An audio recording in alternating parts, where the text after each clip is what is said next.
ही बातमी पुण्यातनं सावित्रीबाई फुले पुणे विद्यापीठामध्ये विद्यार्थ्यांनी आंदोलन केलंय। कुलगुरूंच्या कार्यालयासमोर विद्यार्थ्यांनी ठिय्या मांडलाय।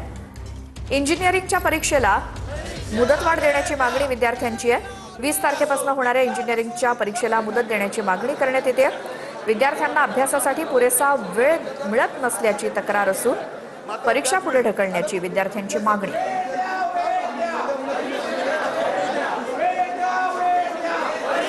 सगळ्या विद्यार्थ्यांची आपण पाहू शकतो विद्यापीठाच्या या पायऱ्यांवरती बसून हे सगळे आंदोलन करताना पाहायला मिळतात।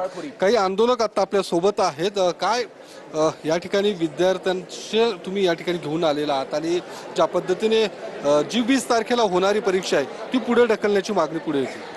योगेश सर, तुम्ही आम्हाला बऱ्याच वर्षापासून कव्हर करत आहात। वर्षानुवर्ष युवक काँग्रेस असेल, NSU असेल, आम्हाला इथे यावं लागतंय। आपण याला एका साईडला एक्सपर्ट ऑफ द ईस्ट म्हणतो, एक ऑक्सफर्ड ऑफ द ईस्ट सारखं ह्या लोकांनी काय वागणूक करताय काहीच नाही। आता आमची मागणी काय होती, काल ज्यावेळेस यांना हायकोर्टाने ऑर्डर दिली की 751 मुलांना तुम्ही कॅरी ऑन देण्यात यावा, त्यांच्या परीक्षेचा फॉर्म तर भरावा लागेल।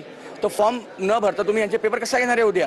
त्यांना वेळ मिळालेला नाही। दुसरी गोष्ट, कालपर्यंत यांचे प्रॅक्टिकल्स होते। प्रॅक्टिकल जर कालपर्यंत होते, प्रिपरेशन लीव यापूर्वी मिळायची इंजिनिअरिंगच्या विद्यार्थ्यांना, यावेळेस प्रिपरेशन लीव मिळालेली नाही का? तर यांच्या म्हणजे याचा जो टाइम टेबल आहे तो पूर्णपणे चुकलेला आहे आणि कोलमड गेलेला आहे।